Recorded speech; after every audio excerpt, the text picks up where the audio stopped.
আমি তো বলছি তো, পরিষ্কার পরিচ্ছন্ন সরকারি দলের মদত, প্রশাসনের মদত ছাড়া এত বড় দুর্নীতি হতে পারে না। যত তদন্ত গভীরে যাবে তত দুর্নীতির গন্ধ আরো আমরা সবাই অনুভব করতে পারবো। এটা ছোটখাটো দুর্নীতি নয়, এবং এই দুর্নীতিটার মূলে রয়েছে ট্যাব, একটা কি বাচ্চাদের ছেলে মেয়েদের শিক্ষার জন্য ট্যাব একটা ইলেকট্রনিক গ্যাজেট বা ইলেকট্রনিক একটা আইটেম। সেই ইলেকট্রনিক আইটেম কিনে কেন তাদের হাতে দেওয়া হলো না?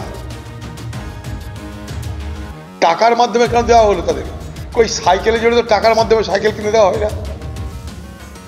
যদি সাইকেল টাকার বিনিময়ে না দিয়ে সাইকেল যদি কিনে এনে দেওয়া হয়, এটা দিতে অসুবিধা কী ছিল? চুরি করবে বলেই টাকা দেওয়ার ব্যবস্থা হয়েছিল, পরিকল্পিত করেই টাকা মারার জন্য, হ্যাকিং করে টাকা লুট করার জন্য এই পদ্ধতি তৈরি করা হয়েছিল। যারা করেছে তাদের পিছনে বড় মাথা আছে, ষড়যন্ত্র আছে। এমনি এমনি এত বড় দুর্নীতি হচ্ছিল আমি মনে করি না। অবশ্যই আছে, অবশ্যই আছে। সরকারি প্রশাসনের মধ্যেই লুকিয়ে আছে, সরকারি দলের মধ্যেই লুকিয়ে আছে, সরকারের মধ্যেই লুকিয়ে আছে। দেখুন, যেমন শিক্ষা দুর্নীতি হয়েছে বাংলায়, যেমন স্বাস্থ্য দুর্নীতি হয়েছে, যেমন রেশন দুর্নীতি হয়েছে, ঠিক একইভাবে এই ট্যাব দুর্নীতিও সংগঠিতভাবেই হয়েছে। সরকারের ভেতরের লোকজন ছাড়া, সরকারি দলের যোগাযোগ ছাড়া, খবরাখবর ছাড়া, সরকারি দলের মদত ছাড়া এত বড় দুর্নীতি হতে পারে বলে আমি মনে করি না। ট্যাবটা করাই হয়েছে এই দুর্নীতি করার জন্য। 10,000 টাকা কেন? 10,000 টাকার পরিবর্তে ট্যাব কেন কিনে দেওয়া হয়নি? যদি আজকে ট্যাব কিনে দেওয়া হতো তাহলে কিন্তু আজকে এই দুর্নীতির প্রয়োজন হতো না, বা এই দুর্নীতি হওয়ার সম্ভাবনা থাকতো না। পশ্চিমবঙ্গের সরকার কেন টাকা দিতে গেল? টাকা দেওয়ার মধ্য দিয়ে এই দুর্নীতিকে কেন প্রশ্রয় দিতে গেল? এর একটা বিস্তারিত তদন্ত হওয়া উচিত বলে আমি মনে করি। বাংলায় আর 5টা যেমন দুর্নীতি প্রতিদিন আমরা দেখতে পাচ্ছি, সেই রকম এটাও আরেকটা দুর্নীতি মাত্র।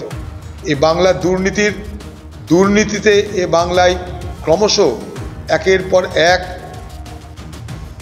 ঘটনা যেভাবে প্রকাশ পাচ্ছে, এই দুর্নীতি যে লম্বা লাইন, এই লাইন এখন শেষ হবে বলে মনে হয় না। জানতে পারছি তাই হয়তো বুঝতে পারছি, খবর পাওয়া যাচ্ছে তাই হয়তো আমরা জানতে পারলাম, কিন্তু আমাদের চোখের বাইরে, আমাদের জানার বাইরে, আমাদের শোনার বাইরে আরও কত দুর্নীতি বাংলা জুড়ে চলছে সেটা ভেবে আমি অবাক হচ্ছি। কারণ কদিন আগেও কিন্তু এই ধারণাও আমাদের হয়নি যে ট্যাব দুর্নীতি হবে। আজকে কি দেখছি? আবাস দুর্নীতি, 100 দিনের কাজের দুর্নীতি, শিক্ষা দুর্নীতি, স্বাস্থ্য দুর্নীতি, রেশন দুর্নীতি। কোন দিকে যাবে মানুষ? বাচ্চা বাচ্চা ছেলে মেয়েদের ট্যাব, সেটাও চুরি বাটপারি করে দিচ্ছে। এই ট্যাব টাকা দেওয়ার মধ্যে দিয়ে কিন্তু দুর্নীতির শুরুয়াত হয়েছে। দেখুন, ভারতবর্ষে কয়েকটা রাজ্যে লটারির যে প্রচার এবং প্রসার এবং লটারির যে আকার আয়তনের শ্রীবৃদ্ধি, তার পিছনে, তার মধ্যে একটা রাজ্যের নাম পশ্চিমবঙ্গ। আজকে পশ্চিমবঙ্গের গলিতে গলিতে, পাড়ায় পাড়ায়, গ্রামে গ্রামে, মোড়ে মোড়ে লটারির টিকিট বিক্রি হচ্ছে। কেন? যারা লটারির টিকিট বিক্রি করছে তারা ভাবছে টিকিট বিক্রি করে আমার সংসার চলবে, আর লটারির টিকিট যারা কাটছে তারা হচ্ছে লটারি পেয়ে আমার আগামী দিনে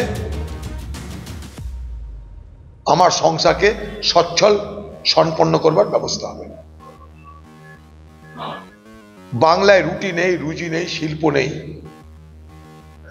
বেকার যুবকরা ভাবছে, অভাবী মানুষ ভাবছে লটারির টিকিট কেটে যদি ভাগ্যের দৌলতে বড় হতে পারি, তাই লটারির টিকিটের কেনা বেচা বন্ধ নেই।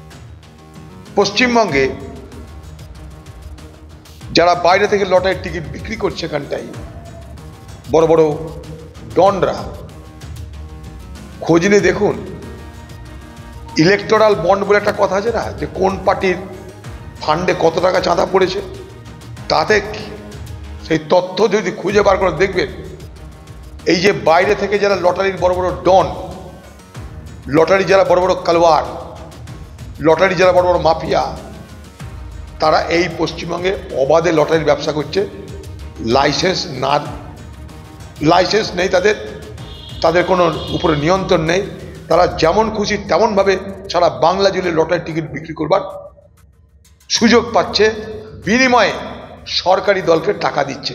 আমি আমার মন থেকে কথাটা বলছি না, অভিযোগ থেকে বলছি না। ইলেকট্রাল বন্ড, কোন পার্টিকে কত টাকা চাঁদা দেওয়া হয়েছে, সুপ্রিম কোর্টের নির্দেশে সেই তথ্য যদি বার করে দেখবেন, লটারির যারা বড় বড় মাফিয়া তারা তৃণমূল পার্টিকে কত টাকা দিয়েছে। সব থেকে বেশি তৃণমূল পার্টিকে দিয়েছে তারা টাকা। বিজেপি তৃণমূল মিলিয়ে এই লটারির ধান্দায় যারা বড় বড় মাফিয়া আছে তাদের কাছ থেকে সব থেকে বেশি চাঁদা জমা পড়েছে পার্টি ফান্ডে, তার নাম তৃণমূল আর বিজেপি।